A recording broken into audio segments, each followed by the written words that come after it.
The Meridian flagship emerged from hyperspace at the edge of Sol system, its bioorganic hull pulsing with internal light. Commander Raina Vashan stood on the bridge, her crystalline sensory nodes tingling with anticipation as she studied the unremarkable yellow star and its planets. "Preliminary scans complete," announced Science Officer Nex, their neural interfaces streaming data directly into the ship's consciousness. Third planet shows signs of primitive industrialization. Radio waves, atmospheric pollution, basic satellite network, technology level. Pre-FTL, approximately stage 2 on the galactic development scale. Raina's secondary sensory cluster dimmed in disappointment.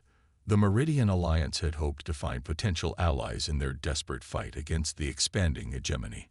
Instead, they'd found yet another developing world, barely worth the energy spent reaching it. "How primitive?"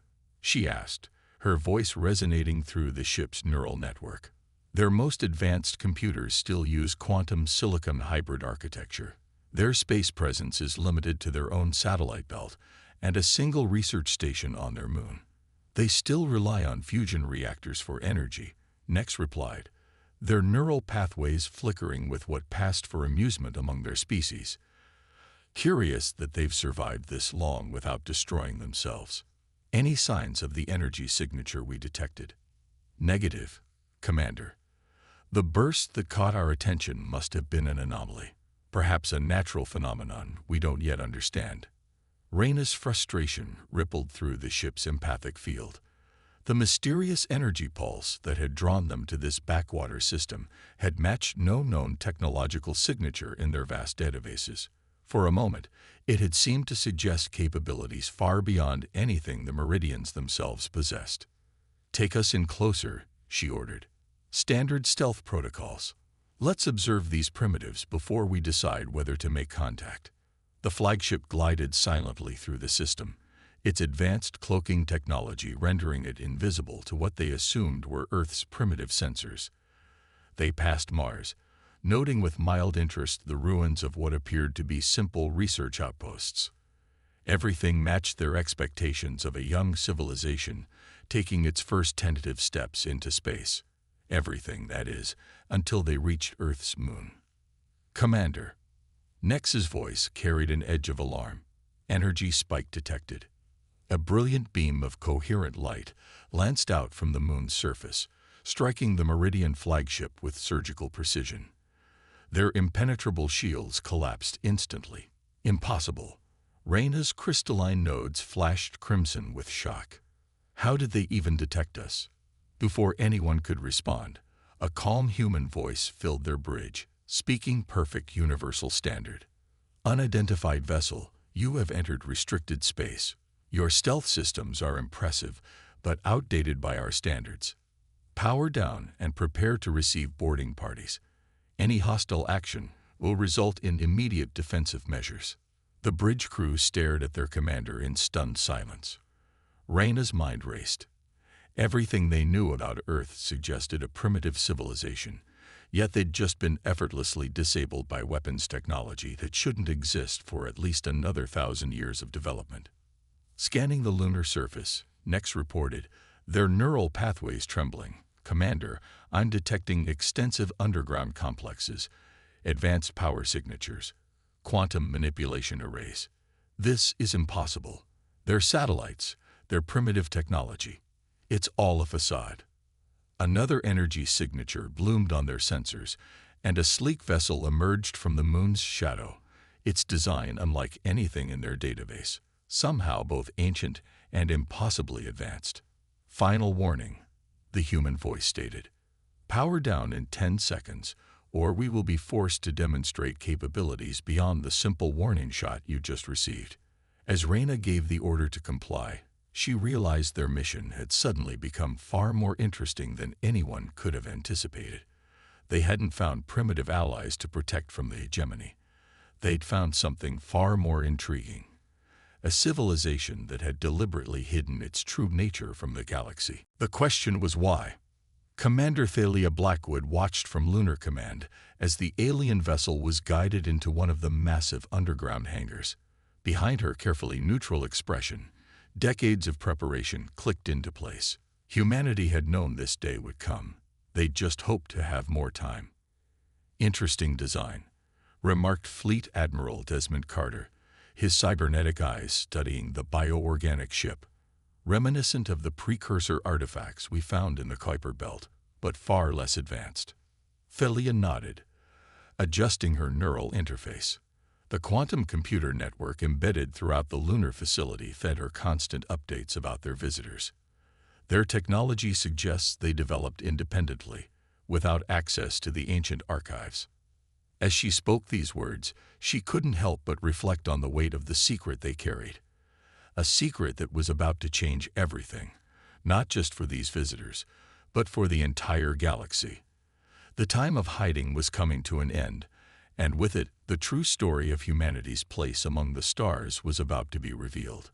Dr. Marcus Rivera stood in the observation chamber of Deep Space Installation Omega, his eyes fixed on the holographic displays showing the Meridian vessel now secured in lunar dock.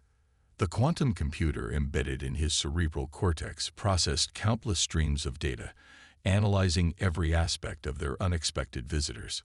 "Their bioorganic technology is fascinating," he mused, speaking to his research partner, Dr. Naomi Patel, who stood beside him monitoring the containment fields. "But it's like watching a child reinvent the wheel without understanding the fundamental principles of physics." Naomi nodded, her augmented vision zooming in on specific segments of the alien ship. They achieved spaceflight without discovering quantum manipulation. It's like building a skyscraper without understanding gravity. The vast chamber around them hummed with ancient power, systems that had remained hidden for millennia now stirring to life. Deep Space Installation Omega, disguised as a simple asteroid in the outer solar system, was one of humanity's oldest surviving archives, a repository of knowledge from when they first reached the stars. "Director Rhodes is requesting your presence in Archive Chamber 3, the facility's AI announced, its voice resonating through their neural links. "Priority Alpha." Marcus and Naomi exchanged glances. Archive Chamber 3 contained humanity's most closely guarded secrets, the true history of their species' journey to the stars. As they made their way through the station's crystalline corridors, Marcus couldn't help but remember the first time he learned the truth, how it had shaken his understanding of everything he thought he knew about human history. Director Jasmine Rhodes waited for them in the chamber, her dark skin contrasting with the white ceremonial robes of her office. The walls around them shifted and flowed, displaying star maps from various epochs of human history. "The hegemony is advancing faster than we anticipated," she said without preamble. "Our sensors have detected their scout ships at the edges of the Carina Arm. They're following the Meridian's trail." Marcus felt his artificial heart skip a beat. The Meridians were fleeing them. "But their ships' capabilities are nothing compared to the hegemony's war fleets," Jasmine interrupted. "The Meridians are about to be conquered by an empire that doesn't realize it's playing with technology we discarded millions of years ago."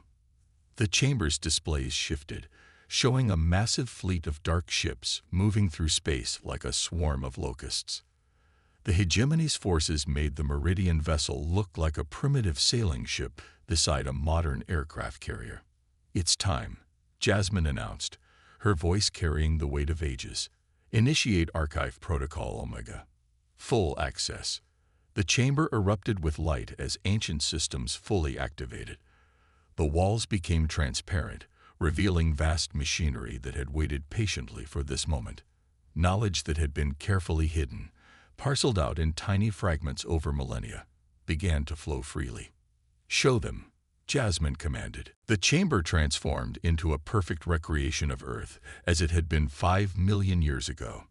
Massive orbital rings encircled the planet, ships of impossible design moving between stars as easily as breathing. They watched as humanity spread across the galaxy, building wonders that defied comprehension. "We were the first," Marcus explained to their Meridian guests who had been brought to witness this revelation. "Not just the first in this galaxy, but the first to survive our own advancement. We spread across the cosmos, built wonders, unlocked secrets of the universe that your people are still centuries from discovering. Commander Raina Vashan's crystalline nodes pulsed with shock as she witnessed the true scope of human achievement. But why hide? With this power, you could have ruled the galaxy. Naomi finished. Become exactly what the hegemony is trying to be. That's precisely why we chose to step back. We saw the pattern that every advanced civilization would follow. The drive to expand, to conquer, to impose their vision of order on the galaxy. The displays showed new images, countless worlds being seeded with life, evolution being gently guided, civilizations being subtly nudged toward the stars. We became guardians instead of rulers, Marcus continued. We prepared the galaxy for the emergence of new intelligent species, then withdrew, hiding our true nature, watching, waiting. Suddenly, alarms blared throughout the installation. The quantum networks blazed with urgent data. Director Rhodes's expression hardened as she processed the incoming information.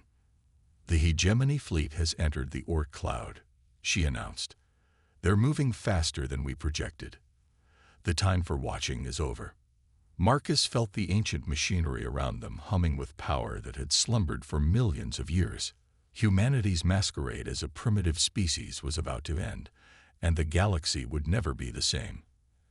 Admiral Helena Jo stood on the bridge of the Earth Defense Command vessel Prometheus, watching as the hegemony fleet approached through the quantum visualization field.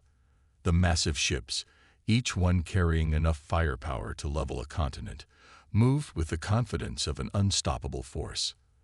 They had no idea they were about to encounter an immovable object. All Guardian installations report ready, announced her second-in-command, Captain Daniel Reeves, his neural implants streaming tactical data directly into the ship's consciousness. The Sol system defense grid is fully activated. Helena nodded, feeling the weight of history pressing down on her shoulders.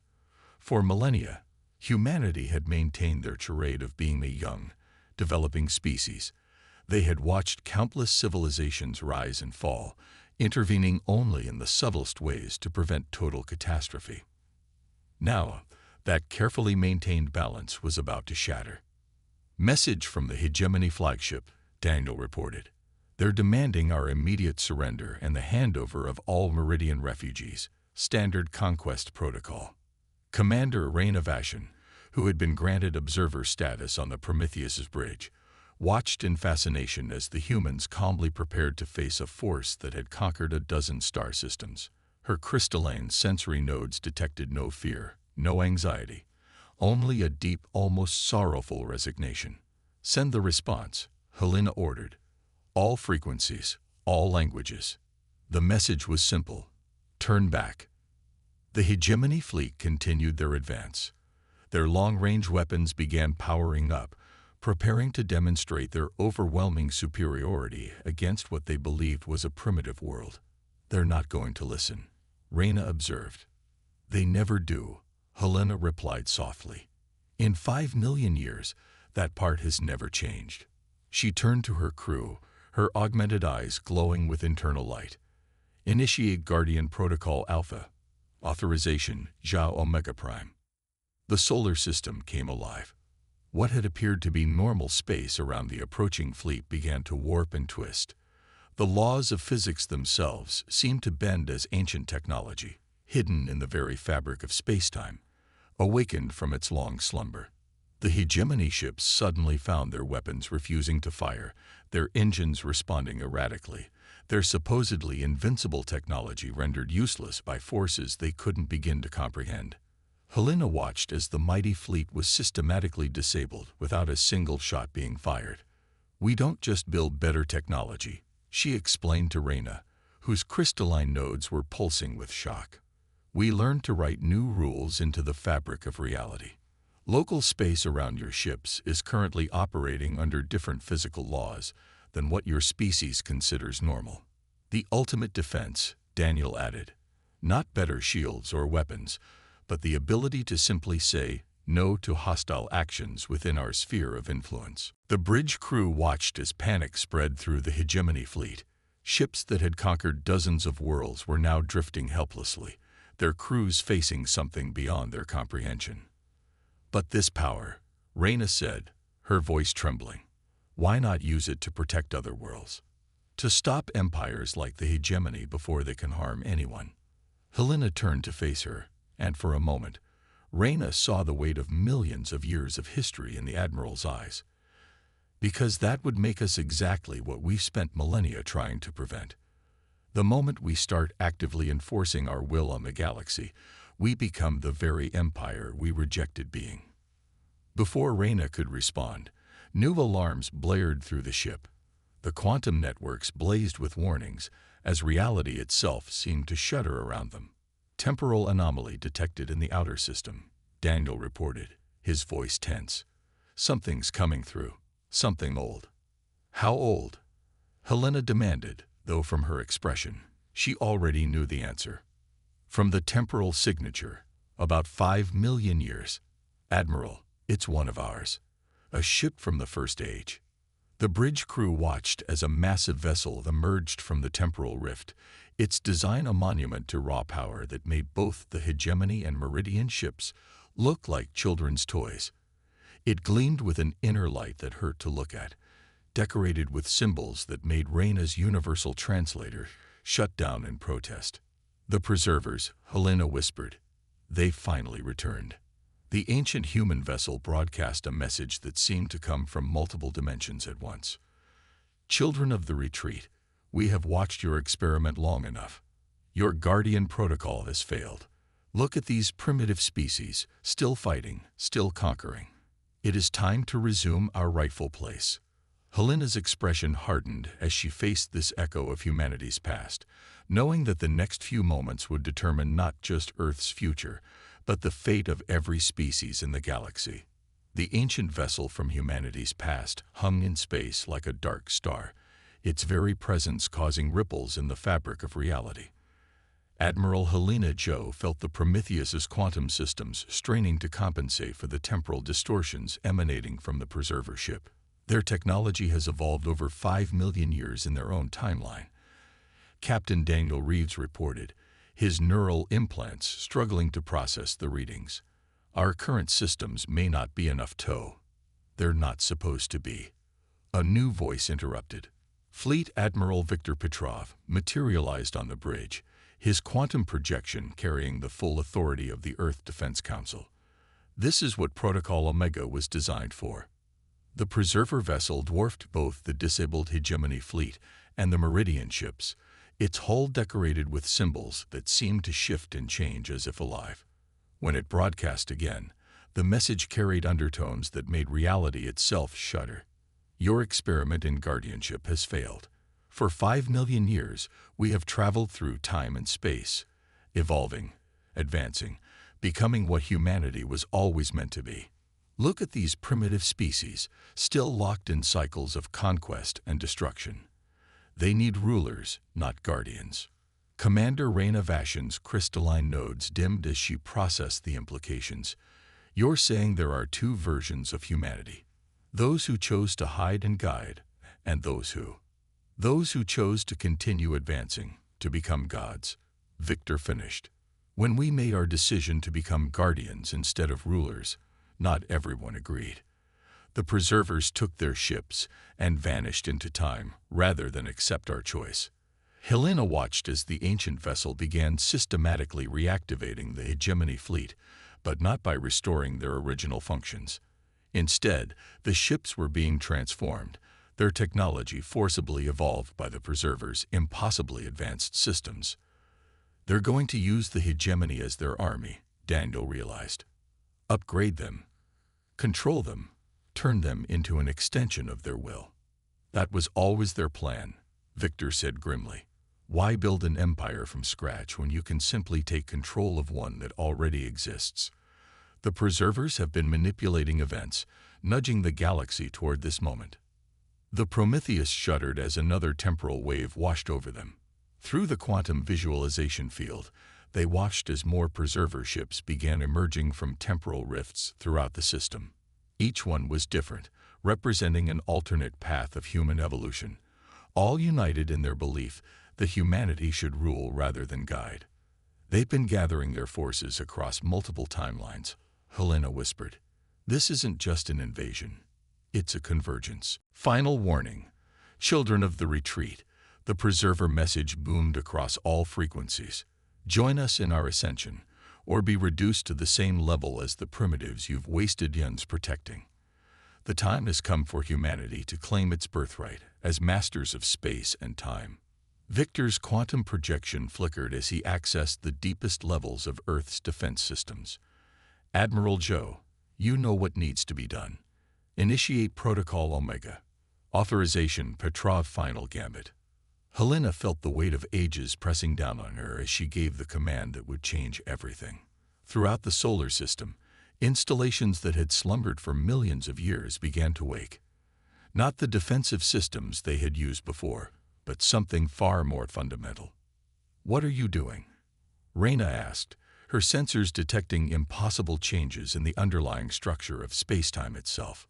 What we've been preparing for since we first chose to become guardians, Helena replied. We're about to remind the preservers why we chose to hide our power in the first place. As reality itself began to shift around them, Helena could only hope that humanity's past wouldn't destroy humanity's future in their quest for absolute power. The solar system became a battlefield unlike any the galaxy had ever witnessed. The Preserver's temporal fleet clashed with Earth's defense forces in a war that was being fought not just through space, but through the fundamental laws of physics themselves. Admiral Helena Joe stood at the heart of it all.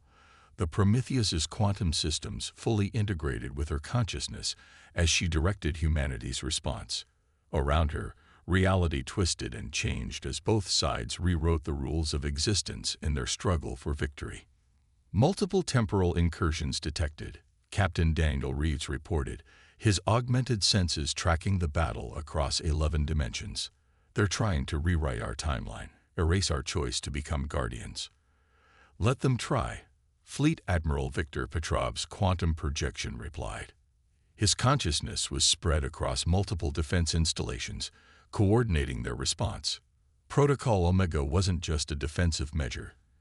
It was a statement of intent. Commander Raina Vashin watched in awe as space itself seemed to crystallize around the Preserver fleet. The laws of physics that they had been manipulating so casually suddenly became rigid, immutable. Their attempts to rewrite reality were being systematically locked out, contained, neutralized. You don't understand what you're refusing, the Preserver commander broadcast, their voice echoing across quantum frequencies. We have evolved beyond mere physical form. We have become what humanity was always meant to be, masters of creation itself. No, Helena responded, her voice carrying the weight of 5 million years of guardianship. We understood perfectly. That's why we chose a different path. Throughout the solar system, ancient machinery that had been hidden in the fabric of space-time itself activated. Not weapons, not shields, but something far more fundamental, the physical embodiment of humanity's choice to limit their own power. We didn't hide our technology because we were afraid, Victor explained, his projection stabilizing as the quantum networks aligned. We hid it because we understood the responsibility that comes with such power. The Preservers think they've evolved beyond humanity, but they've actually regressed to our most primitive instincts, the desire to dominate, to control, to rule. The Prometheus shuddered as another temporal wave washed over them. But this time, something was different. The Preservers' attempts to rewrite reality were being reflected back at them, their own power used to contain their influence. Protocol Omega isn't a weapon, Helena announced, her consciousness expanding through the quantum networks. It's a choice we made 5 million years ago, and one we make again today. The space around the Preserver fleet began to shift, not through force or dominance, but through something far more powerful, the deliberate choice to limit one's own power. The laws of physics they had been manipulating so casually began to reassert themselves, but not through human intervention. Instead, reality itself seemed to be remembering its natural state. Impossible. The Preserver commander broadcast. We are the masters of space and time. We cannot be contained by primitive constraints. That's where you're wrong, Victor replied. We're not containing you. We're reminding you of what we learned 5 million years ago, that true power lies not in what you can do, but in what you choose not to do. Throughout the solar system, the temporal rifts began to seal themselves. The Preserver fleet found their godlike powers fading, not through defeat, but through the universal assertion of natural law. They hadn't been beaten by superior force. They had been reminded of the wisdom that their quest for power had made them forget. Commander Reyna watched in amazement as the battle ended not with destruction, but with understanding. The Preserver's fleet, their temporal technology neutralized, hung in space like a monument to the path humanity had chosen not to take. You protected us, she said softly, her crystalline nodes pulsing with realization. Not by ruling us, not by controlling us, but by showing us how to find our own way. That's what Guardians do, Helena replied, a small smile touching her lips. We don't prevent civilizations from making mistakes. We help them learn from those mistakes, even if those civilizations are alternate versions of ourselves. As the quantum networks calmed and reality settled back into its natural rhythms, humanity's greatest secret was finally revealed. They hadn't hidden their power out of fear or weakness, but out of wisdom. They had become guardians, not because they couldn't be rulers, but because they understood that true civilization isn't measured by its ability to dominate, but by its capacity to nurture and protect.